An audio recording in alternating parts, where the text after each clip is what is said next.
Good morning, good evening, good night from wherever it is that you're watching. I promised you accessibility, I promised you access, I promised you behind the scenes of every single place that it is that we're going.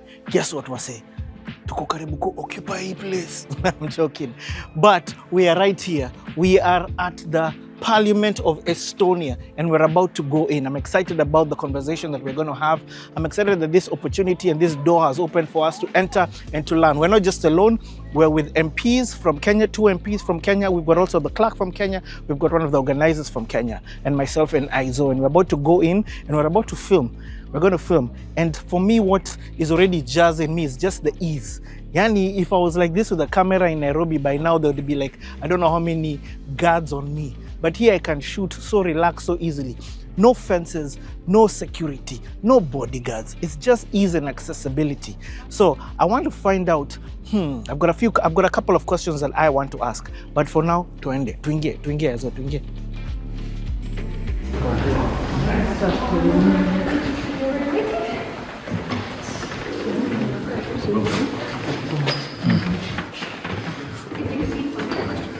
Vadim Belobrovtsev. Nice to meet you. Vadim.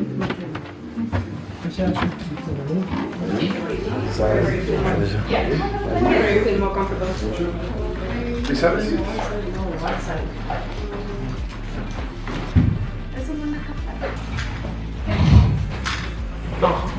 Hello, sir. Thank you.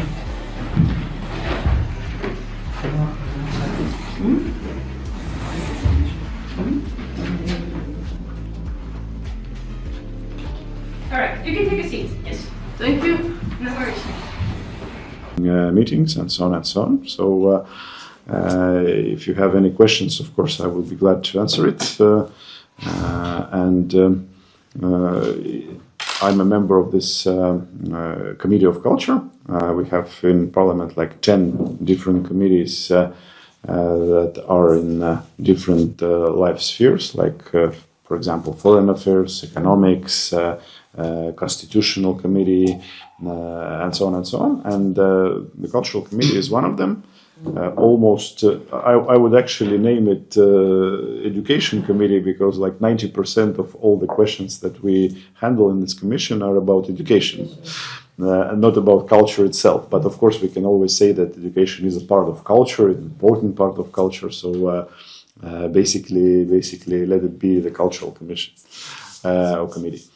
And we meet usually twice a week during the working week when we have sessions. And we're dealing with all the questions and topics and laws that are connected to education, culture, sports, and maybe also the youth questions. So, and that's pretty much it. And a couple of words about myself. Before I entered the parliament in 2023, I used to be a deputy mayor of Tallinn city administration, and my fields of responsibility were pretty much the same: education, culture, sports, and youth. So for me, this committee was a logical process to go further. So that's pretty much it. A couple of words about your delegation maybe, and of course about the questions that you are interested in, and I'll try to answer some of them. Thank you. Thank you for accepting to host us in a very short time, on short notice. My name is Emaase. I'm an MP from the Kenyan Parliament. I'm serving my second term, and my colleague will also introduce himself. He's also a member of Parliament. And together we are with our clerk of the Education Committee. We are members of the Education Committee. And we are a big delegation. In fact, the rest of the team, heads of private schools, have gone to the university. Okay. And we also with our media team. And also she's head of the whole delegation for the rest of the other team that have accompanied us. So we've come here basically to benchmark on education. Because Estonia, you are doing very well. Given what we have seen so far, you're quite ahead, technology, education, techniques. So we felt we pay you a courtesy call. Let's get to appreciate education system and see we've already learned quite a lot. If we see what we can follow and go and probably change our policy, our legislation, and see what we can onboard to improve our education system in Kenya. Do we have a group, Estonia-Kenya parliamentary group? We have Estonian African Parliamentary Group. So it's like one big, yeah, okay. Because we have like some kind of tradition that we have some parliamentary groups between different Estonia and different states. For example, just wild example, I'm a chairman of Estonia Mongolia group. For example, we've had actually a delegation from Mongolia once, and then we realized that we've had this Estonia-Mongolia group beforehand, but not in this session of our parliament. And so our guests were not very happy about that. So, and then they said, okay, well, if you want, I can actually make one group. It's not a problem at all. So I did it, and they're very happy about that. So we can arrange that with Kenya as well, of course. Of course, from one side, it's like a declarative thing and symbolic thing, but from the other side, we have many connections with the different states where there are the groups which are analogic to our group. For example, I don't know, Estonia, France. We have in France there is a group like France-Estonia, so there are exchanges, of course, between these groups, and one group, one delegation, for example, comes to another state, and then at some time from this state the group comes back for a revisit, and it's pretty interesting as well.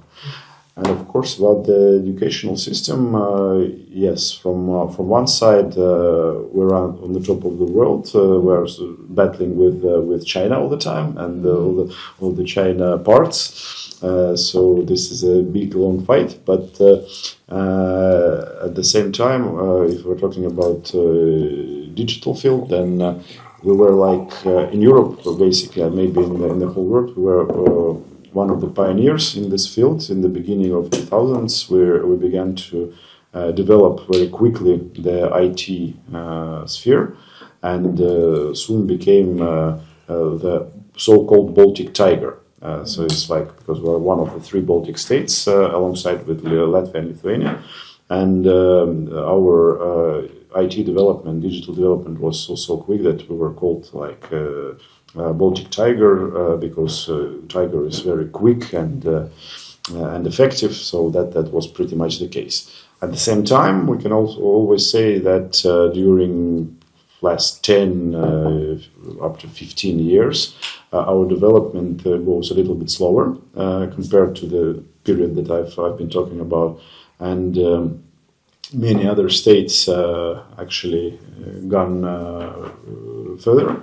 And now we're among the first states in Europe, for example, but we're not in the leading position alone. Let's put it this way.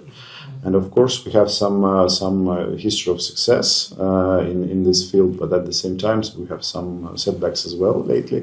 One example is that last year we've tried to basically digitalize the system of the exams in different secondary schools where there are like entry exams, entry tests. So basically, we have some schools that if you want to enter the secondary school part of this school, so like 3 last grades, high school, like they say in America. Then you have to pass some tests because the number of candidates is much bigger than the number of places there, and the most successful ones enter the school. And the system was tried, electronic system, but actually at some point it failed, and it caused a big trouble. And right now they're like renovating it a bit, so we hope that next time there will be no setbacks and it will be successful. But it's just another sign that you can be as successful as you want, but at some point you have to go further all the time, because if you decide to rest at some point, then others will just overcome you. So basically, it's this never-ending process of development. And of course, right now, this AI thing, I think it's a total revolution in this field, and not only in this field, but I think it's in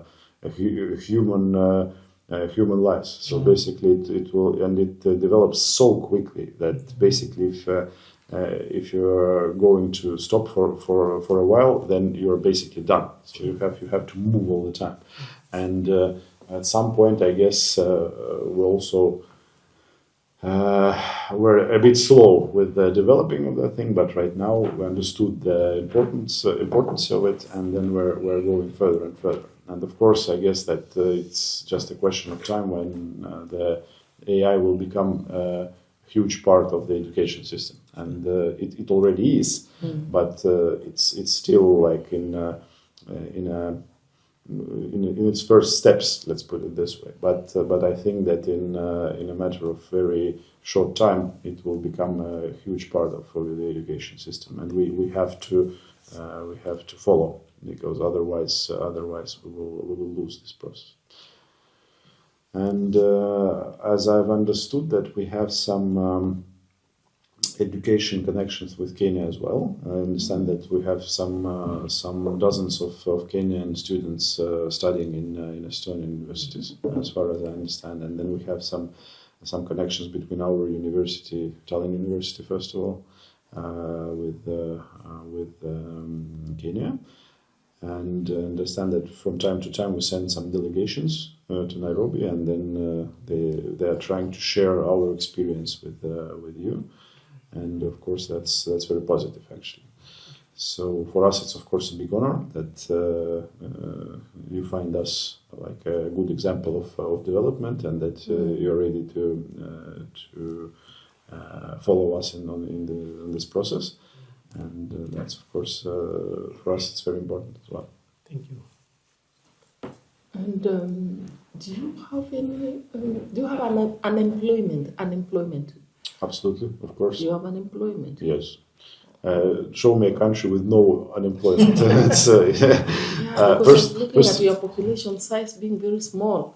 Yes, compared to Kenya, of course. I think you have like 55 million or something like that, and we have 1.3. Yes. So basically, it's funny. For example, when a delegation from China comes or from India, and then they, for example, they ask what's your number of population, and we send 1.3 million. Then it's silence, and then somebody just says, it's not possible because for them it's like one small village actually, and then we were like country, a state. So,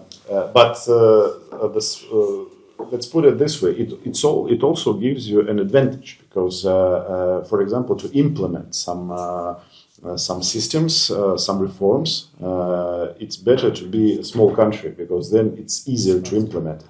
For example, I think that we were one of the quickest countries in our fight against corruption, because, for example, if in 90s the situation when, for example, you are speeding and the policeman stops you, then you say, okay, maybe we can arrange something, and then you just give him money, and then you can go.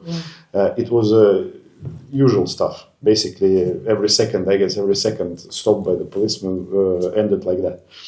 Now it's totally impossible, because at some point the reforms were made, and the salaries of the policemen were higher, and the punishment for the corruption got worse. And of course, then the policemen began to, value their jobs, and that actually is possible because we're a small country. Because if you're a huge country, I don't know, like Russia, for example, then they have the corruption basically in their mind already. So it's very hard to get rid of that. And of course, if you implement some reforms or some new systems and so on, then if you're a small country, then it's easier to do that, of course. But about unemployment, of course, I think that every country has unemployment already because there are people that don't want to work. So basically, it's not that they don't have the opportunity, but they don't want to do this. And in Estonia, it's a bit different because there are some developed European countries actually that actually have the social systems that can allow you not to work and to live a pretty decent life, at least for some time. In Estonia, it's not that easy, basically, because our social system is built a little bit the other way, and if you didn't work for a pretty long period, that at some point this money that the state gives you is not enough to live a normal life. So basically, it's another story. But for example, right now, we can say that many European countries, and unfortunately Estonia as well, are in a bit of economic crisis. We have very high inflation rates. There are different reasons for that. One of them, of course, is the Russia's war against Ukraine, and that actually made us to cut all the connections with Russia and Belarus, with two states, and we've had those connections. And of course, before everything, it's oil, it's gas, and so on and so on. So we don't import it anymore from Russia, and that's actually made it much more expensive. And if you have like oil and gas and all this stuff more expensive, then it means that everything is more expensive. We've switched our electrical system from Russia and Belarus to Europe, and first that of course makes us less vulnerable and more certain about tomorrow. But at the same time, it has its price and it's more expensive. So that are some reasons. But of course, since I'm in a position, I can always talk politically about our government that could not cope with inflation and so on and so on. But I won't do that. I will probably just tell you the facts that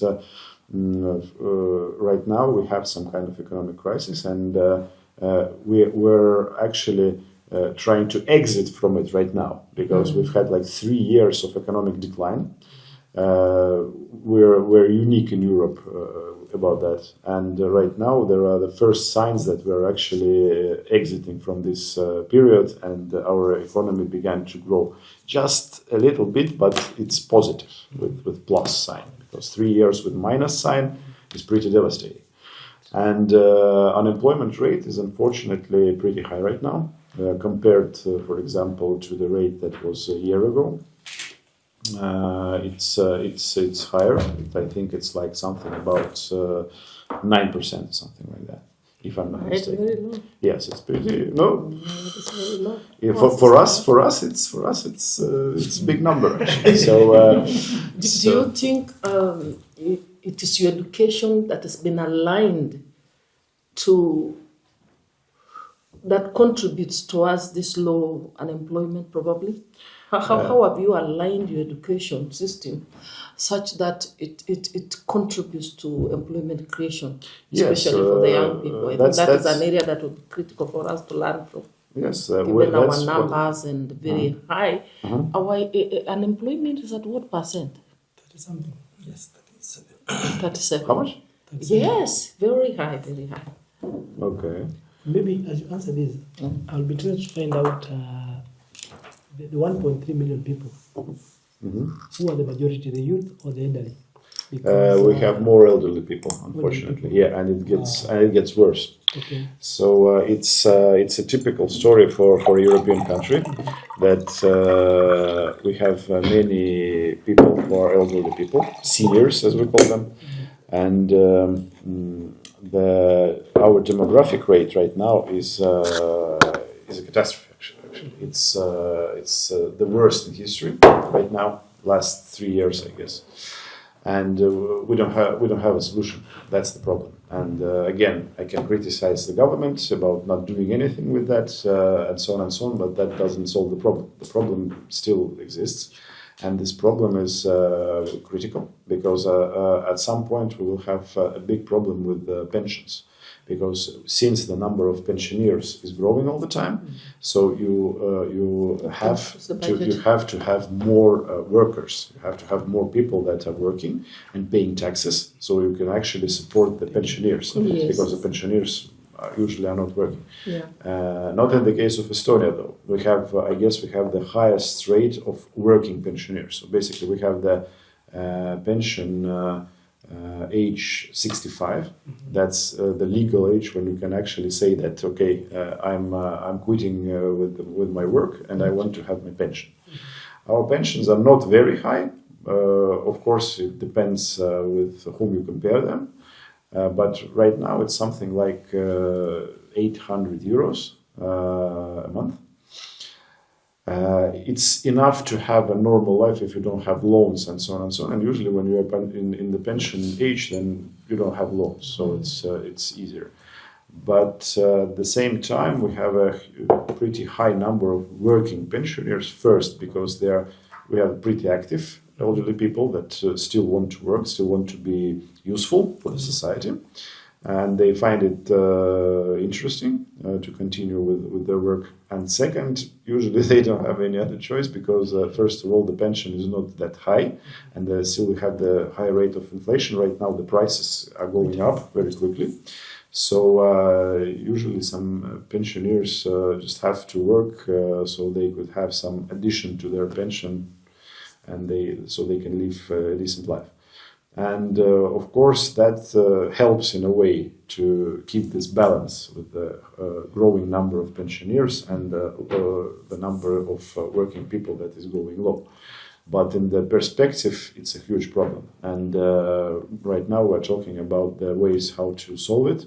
And we already understand that we don't have much choice. We have to raise the migration rates, because it's the first thing that you actually can do. Because okay, if at some point you will find this magic solution to the demographic crisis, then it still takes time. When, for example, if you have children, then they have to grow, so it takes time, and the problem is already here. So we have to solve it basically today and tomorrow. So this migration question, of course, is one of the biggest questions, because I think in the perspective it's a bit inevitable. Otherwise, we can't keep this balance between pensioners and the younger people who are working. And that's pretty much it about your question. How it's tied up with employment and the system. Yes, it's. Let's put it this way. Lately, we began to pay more attention to that, and we began to think about what will those students do after they leave, for example, the vocational education or universities, depending on their choice. And of course, the state began to work more on that topic, because before that, it was like, anybody can do anything, anybody can study anything, and at some point you understand that, for example, we have like too many lawyers, for example, or too many marketing people. We don't have too many teachers, unfortunately. That's our problem. We have a deficit of teachers. But at some point we have like too much of something and too little of something else. And that's where we should actually follow the market, and we should follow the changes on this market, labor market. First of all, we have some enterprises, some firms that want, for example, some concrete workers, and then we understand that we don't have them in sufficient amount. So basically, they are looking for somebody from abroad. And that's not what we actually want, because we want to train them here, for example, and they will stay here and they will work there. Or another problem, for example, if somebody studies and then by finishing his or her studies in the university, for example, or in vocational training school, they find that they have actually nothing to do in Estonia, because their profession is not very popular here, because we don't have, for example, some big enterprises, big power plants or something like that. And so they go abroad and they find something else, and you don't have any certainty about them coming back. So that's another problem. We have students who study abroad, but the number of them comes back, and for us it's like a sufficient amount. But of course we have some students that go to study abroad, and then at some point they decide that they will also stay abroad after that. of course, we were all the time we were thinking about. We have another problem. That, for example, our students are studying here in Estonia, and then, like I've said, they don't find a job here, or they find something more attractive, more money, better terms, and so on and so on. And so they, for example, they leave Estonia and go. The first choice is Finland. It's basically next to us.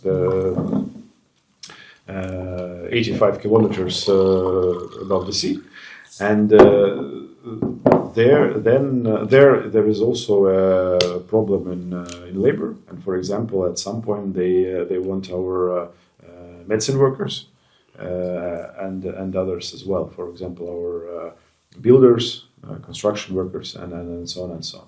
I remember that some. Maybe 10 years ago, I've been to Finland, and we were there in the parliament there. And we were having a chat with local politicians in Finland, and then they showed us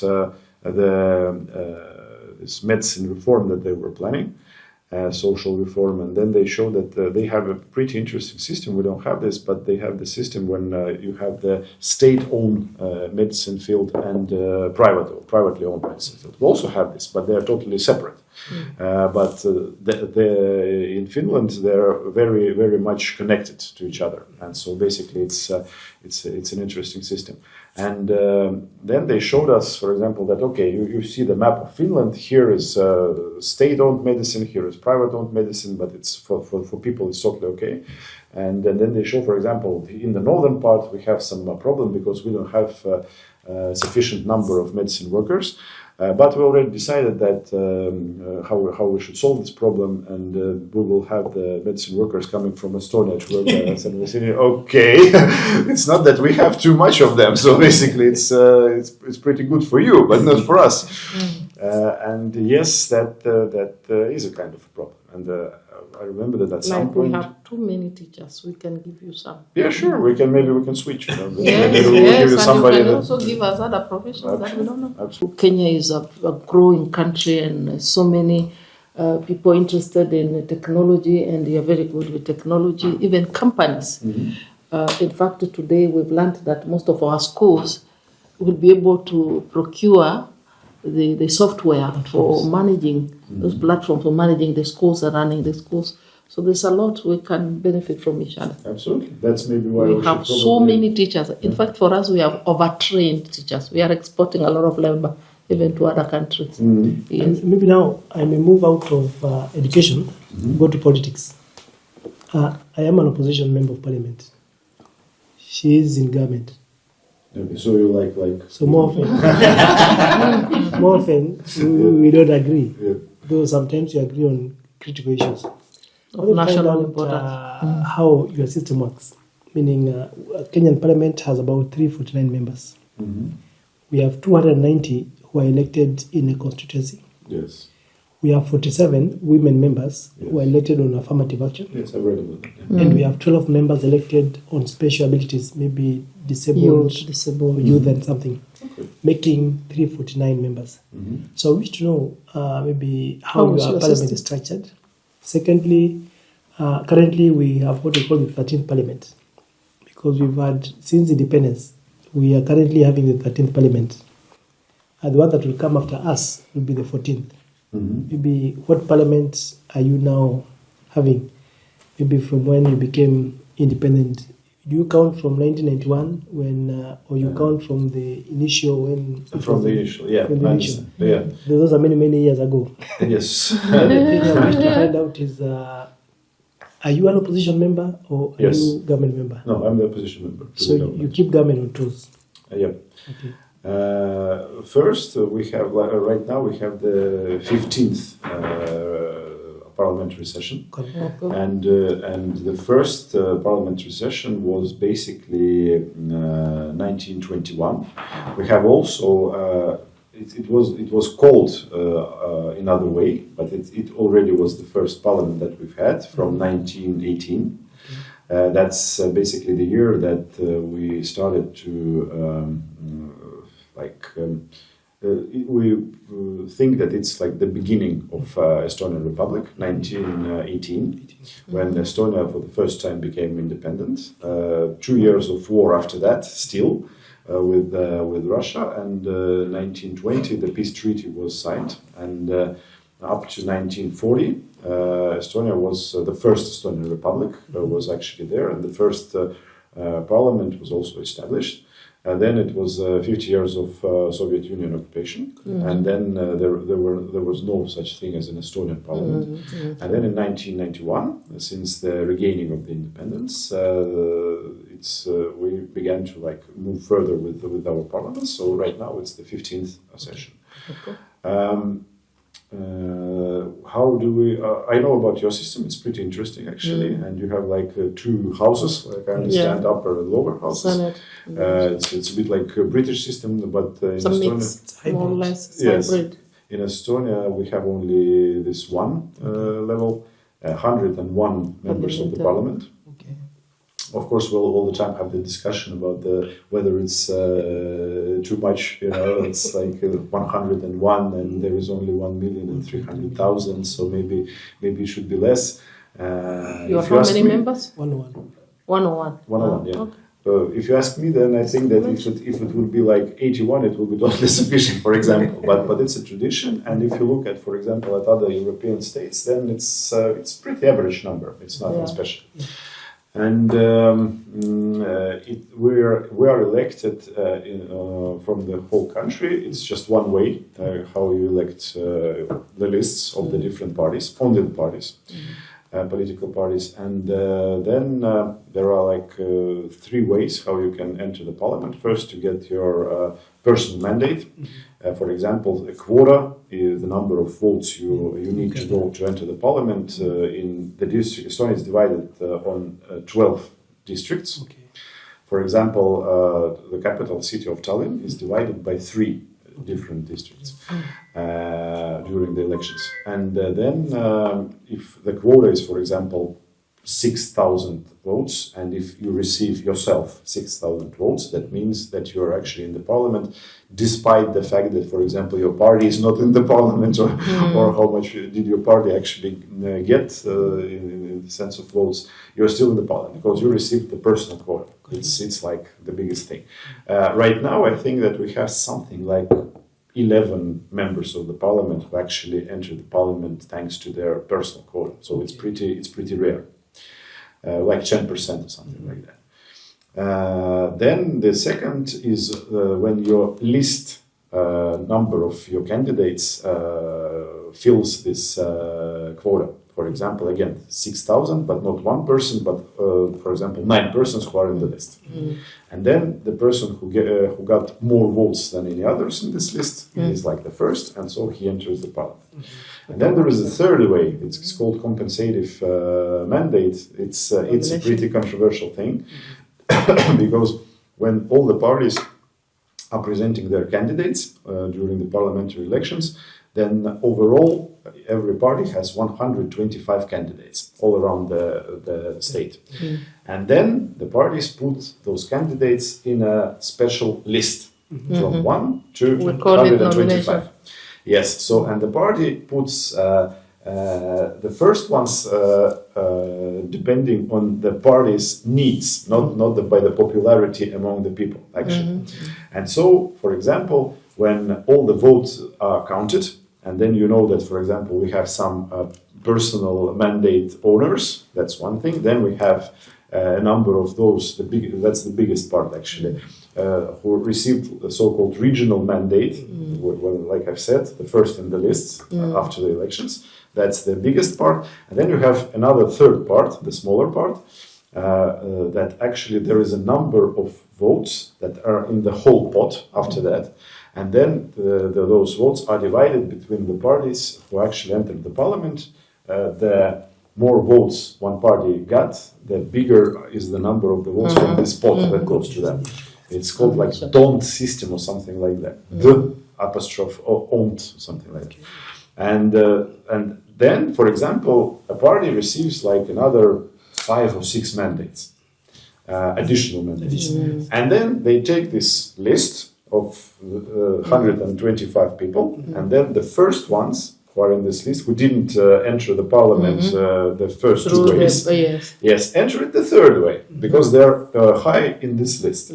And so that actually brings us to the situation when, for example, somebody enters the parliament with like 400 votes or something like that, and then we have people who receive like 2,000 or 3,000 votes, but they are not in the parliament because they didn't manage to get a personal mandate or this regional mandate, and in this party lists they were somewhere in the bottom. Yeah. So that's a very controversial system, but it still exists, and there are no signs that we're going to change that in the nearest future. So that's pretty much the case. Okay. And we don't have those quotas. So basically, for us, it's a slight bit of a problem that we don't have so much women in the parliament, actually, unfortunately. Because what is the percentage of women in your parliament? Oh, I think that it's less than third. Okay. Ei no ikka rohkem, aga ma arvan, et mingi 20 vist, midagi taolist. Või 25. I think that it's lesser than 1/3, actually. And if you look at the government, we have some kind of 15 ministers, something like that. And again, the number of women is, I guess, less than 1/3. And that's because actually we have two problems. First problem, women are not very interested in politics. And another problem is that actually we still have a pretty conservative system in Estonia. For example, this is unfortunately not a fact that we can be proud of, because we have the biggest difference in salaries between men and women in the whole European Union. For example, men and women doing totally the same job, but the difference between their salaries is the biggest in the whole European Union, unfortunately. You are not serious. Yep, that's unfortunately the case. We're trying to do something with that, but it takes time, unfortunately. It's getting better with years, but we're still, unfortunately, the leaders in this then field. we are doing better. Yep. At least if we have a man and a woman, the same job, they'll earn the same. Yep, we have the places on the level of state or municipal levels. Of course, we have the same. But for example, if we're talking about the private sector, then you can't actually force the private sector to do this. And of course, we still have some employers who are not very good in that. So basically, they just ask, okay, what do you want to have for this work? And then, for example, woman who's more like modest and moderate, and she will say that, okay, I want this much. And the man, for example, says, I want that much. And then, okay, then you both receive what you want. But it can be totally different, unfortunately. So it is a problem. Okay. And I guess that's the case about the number of women in our parliament as well, that we still is a pretty conservative country. We're a pretty conservative country, unfortunately. But it's getting better with years. Yeah, indeed, Kenya has significantly made progress, though we are not there yet. But we had deliberate attempt to introduce a sector for women to compete among themselves, so that we could put the numbers. But basically, the society is trying to adjust to accept women as alternative leaders. Because for some time it was a space that was meant for men, because again it's very chaotic. Politics in Kenya is very chaotic. I don't know whether it is that chaotic here, but down there politics can be very chaotic and physical sometimes. So you find that most of our women may shy off. But I think with legislations coming in to ensure that there's fair play, then many of them are coming on board. That's great. I must say we appreciate. We really. Can I just ask one question before you go? Yeah, just before that, there is another reason, of course, for our situation, that we have too many right-wing parties. For example, if you look at the situation in the parliament right now, we have 6 different factions of 6 different parties. We have one left party, that the Social Democrats, and they're also called like the most right social democrats in Europe. But okay, let's put it this way, that they are left party. Then we have our party, which is centrist party. So basically, like it comes from our name, we're somewhere in the center. Sometimes we're more conservative than center. Sometimes we're more left. For example, if we're talking about the social fields and taxation fields, then we're more to the left. We're like supporting progressive tax, for example.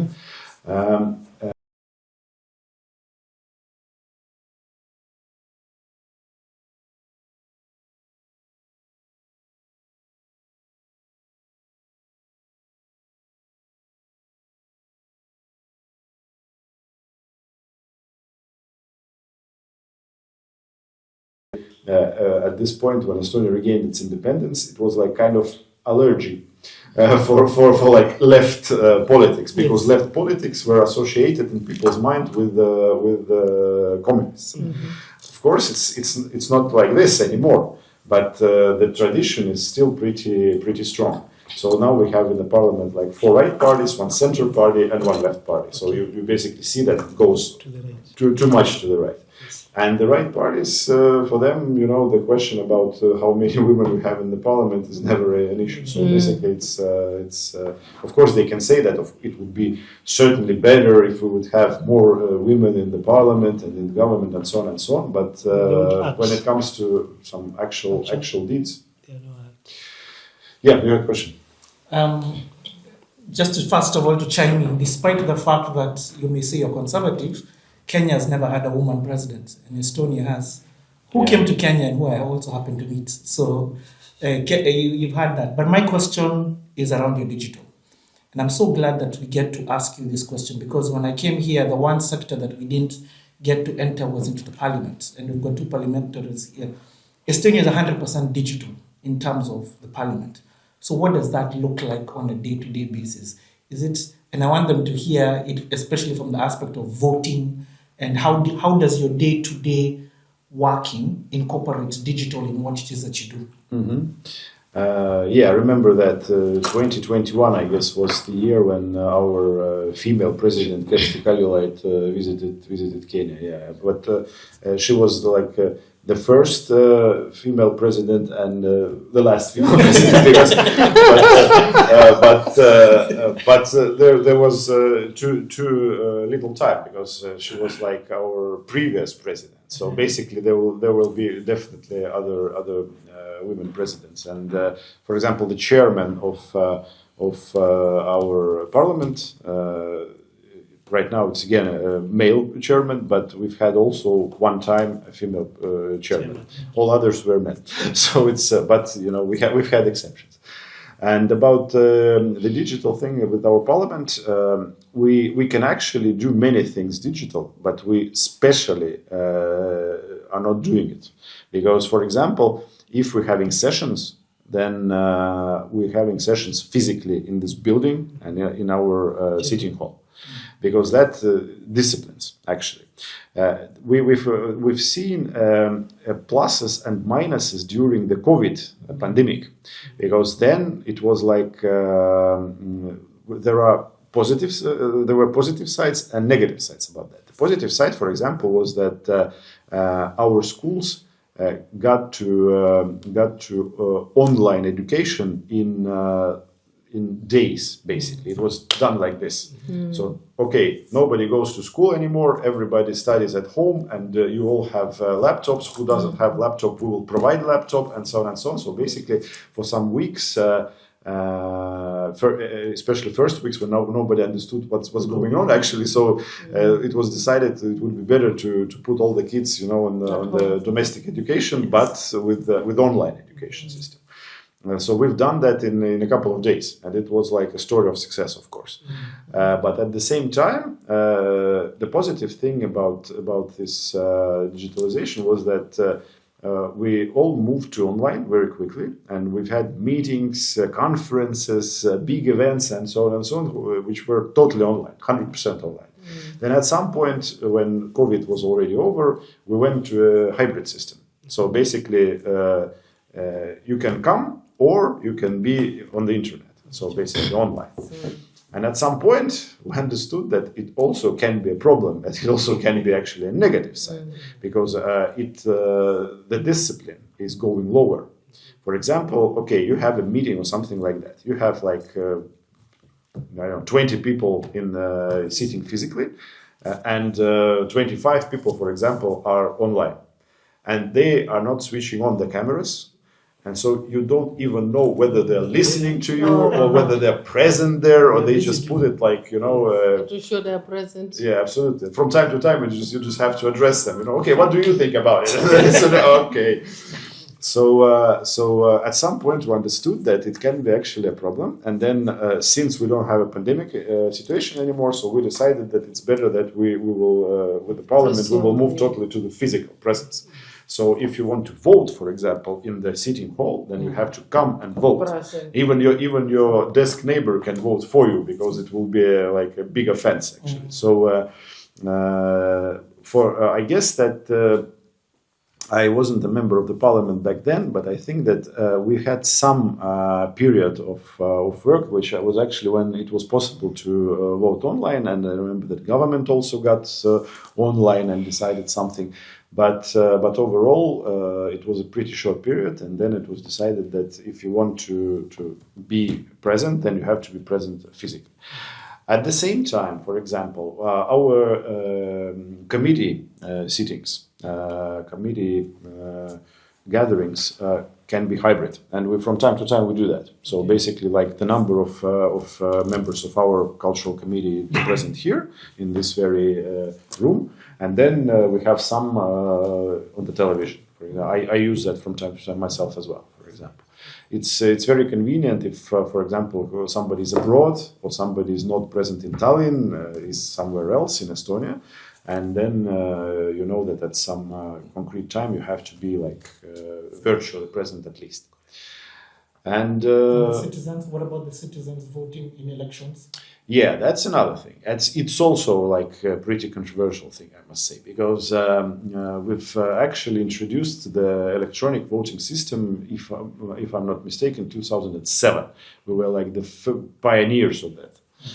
But if you look at, and it's the possibility is still there. So basically on municipal elections, on European parliamentary elections, and on our parliamentary elections, you can vote electronically.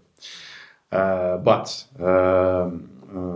if you look at the situation with the electronic voting process around the world, then at some point you will understand that basically there are very small number of countries that actually are using this system. And it's not because they can't do that. It's nothing too sophisticated, actually, today. To 2007, maybe. Today, totally usual thing. The problem is that many countries actually tried it, tested it, and then they said, it's a very delicate thing. We actually can't provide a 100% guarantee that it's totally safe. Yeah. And that is a big problem. And in Estonia, we have these arguments all the time, basically. We are from the opposition, for example. We are more to the position that we should actually cancel the thing. Because it's, for me, it's like, even if I'm not a conspiracy theory fan, but for example, for me it's like this. Basically, we have elections once every 4 years. And if you don't find an opportunity once every 4 years to just go and put a bulletin in the box, because it's not so convenient for you, then maybe it's not so important for you to vote. So, of course, for the state, it's very good when the number of people voting is higher. Of course, it's like this citizen thing.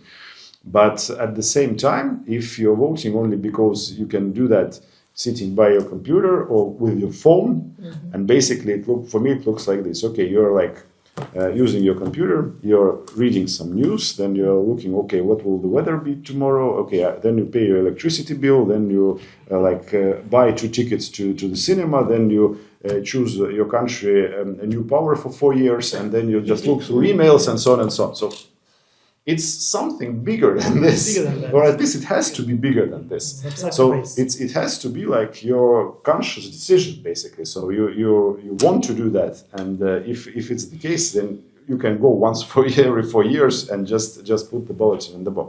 That's my position.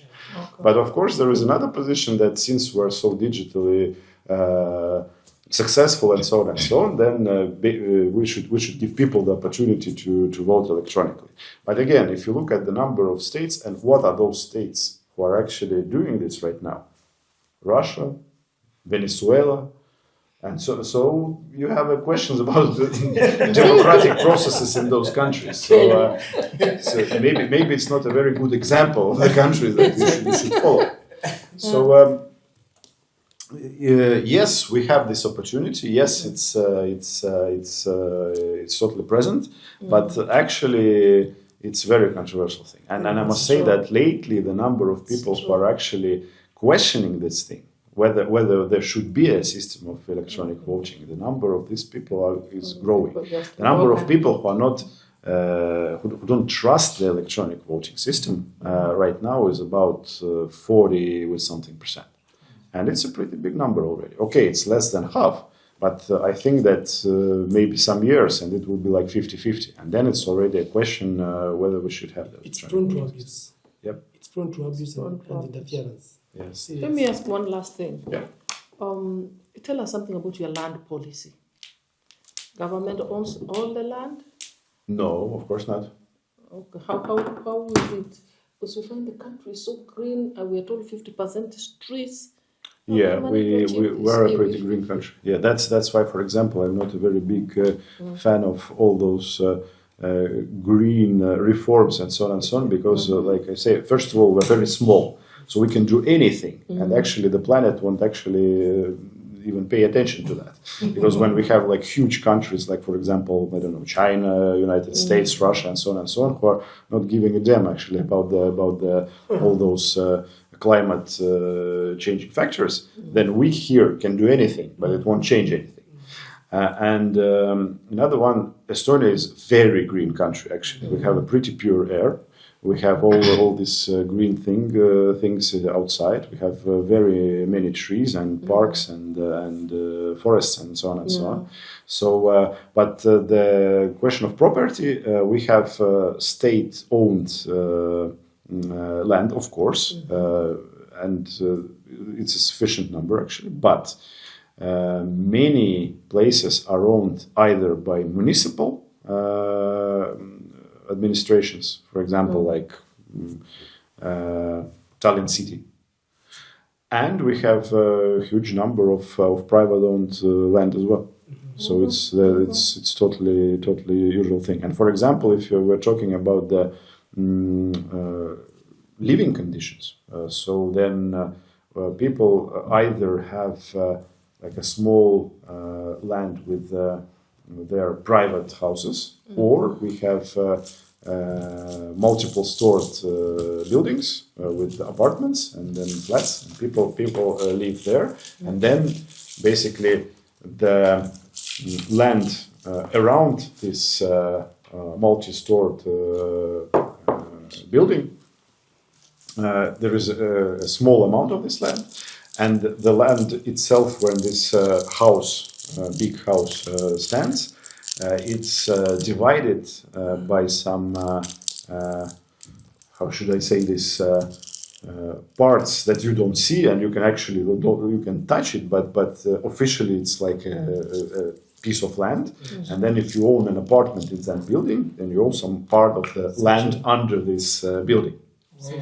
Yes, and it's privatized by you. So basically, you are the owner of this. Of course, we have another system. Then, when since, for example, the apartments are pretty expensive, especially in some districts, and Tallinn as well, capital city, then you can actually take a loan from bank, and then you pay like 20 or 30 years every month something, and you own the apartment, but its apartment is mortgaged, and basically it's like it's used like a mortgage for your loan. So if you at some point are not paying back the loan, then the apartment will the bank will take the apartment and will sell it, and then. Okay. So yes, we have like three ways of owning the property: state-owned, municipal-owned, and private-owned. Okay. Thank you. So this is your flag?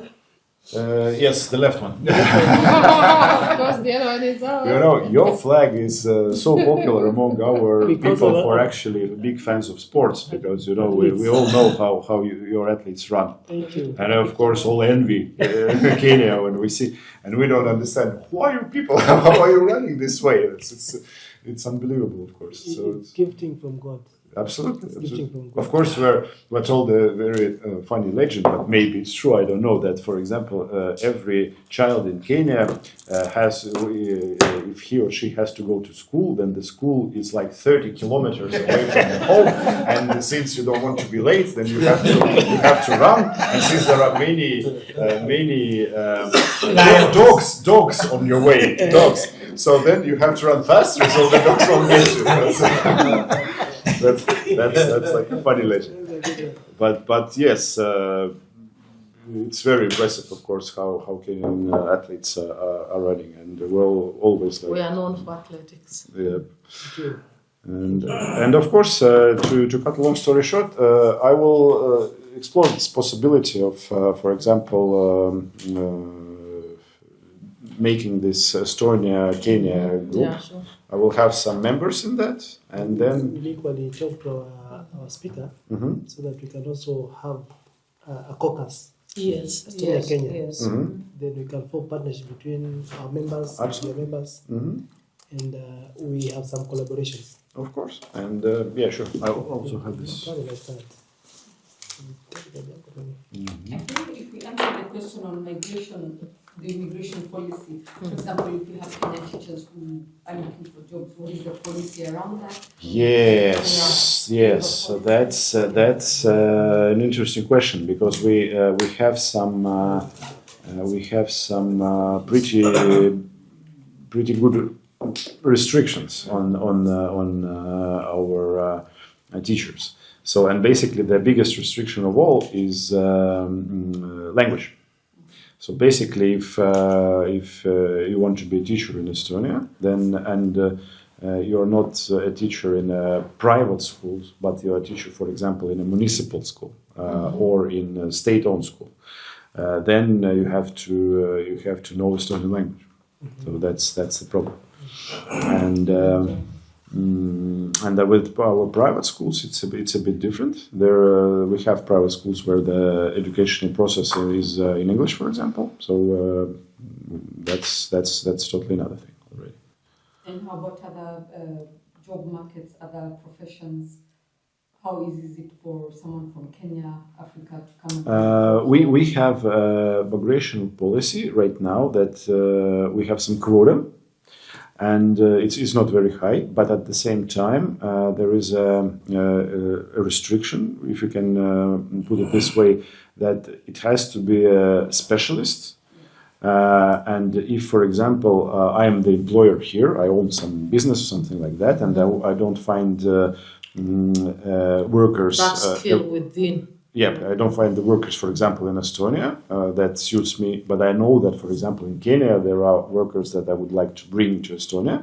Then I have to guarantee that this specialist will receive a salary which is, if I'm not mistaken, 1.5 of Estonian average salary. But usually, if you want to bring a specialist, that's a pretty usual thing that the specialist will receive a pretty good salary. So that's our migration policy right now. But I think that in some next years, this quota will be overlooked. I think that we already have this in our parliament right now. So I think we will change it. So the quota will be bigger. And if we're talking about those restrictions on the specialists and so on, I think that right now it stays this way. But what will be in the future, I don't know. It's because, as I've said, this problem will only get worse. And at some point, we will find that we don't actually have any other choice but to bring people from abroad, because we don't have them here. That's the problem.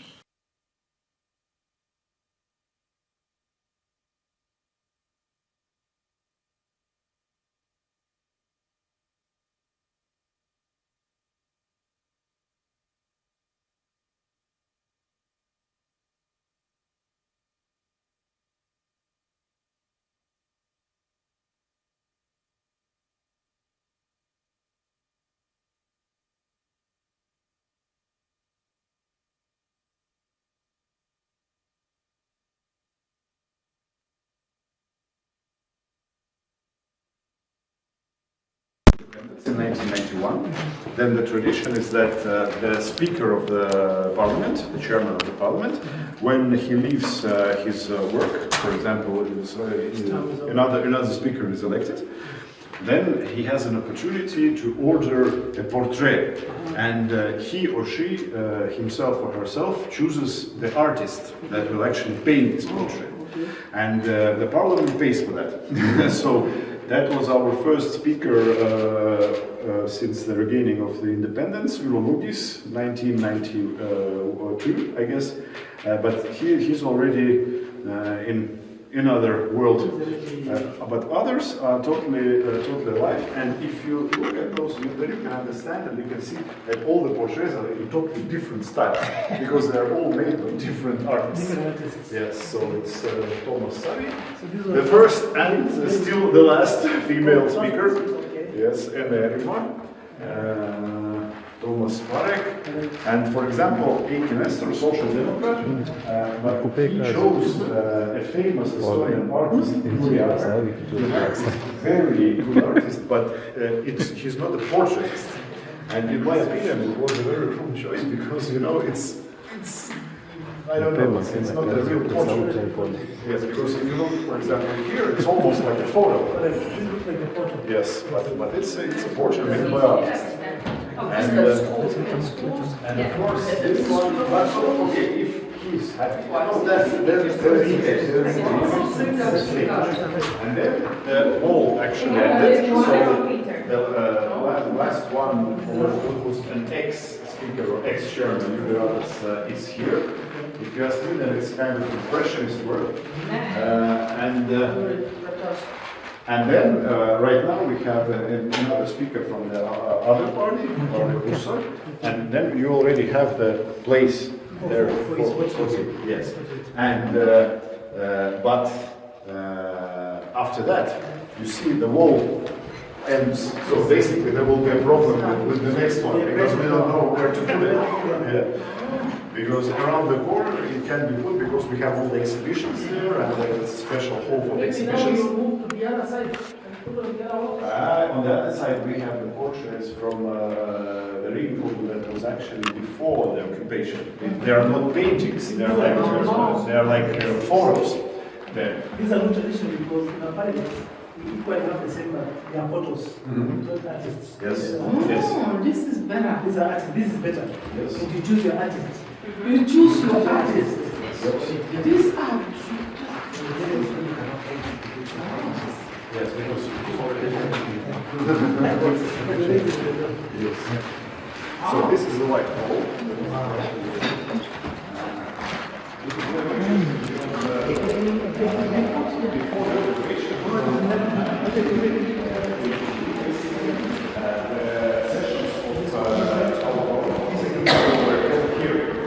And back then, the number of members of the parliament were 120.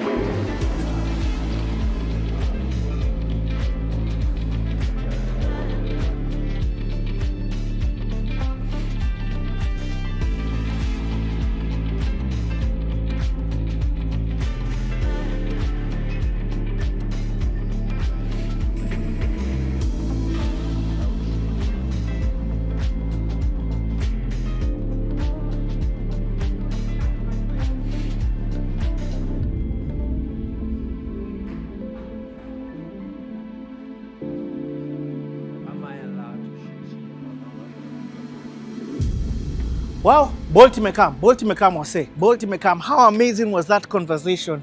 I am so excited to share with you this conversation that we've just had. Amazing conversation with the opposition MP from Estonia. It has been amazing, it has been fun, it has been eye-opening, it has been ease, bana. Myself, I saw the members of Parliament, McKenna, the organizer of this trip. It's just been amazing. A big thank you, sir. That was amazing, that was fun, that was insightful. Thank you for the opportunity to come in. Bolt na tuwacha, CEC Kenya. Here the bolts wait for 2 minutes, and if you're not there in 2 minutes, I don't even call you, zinaenda. So gotta go.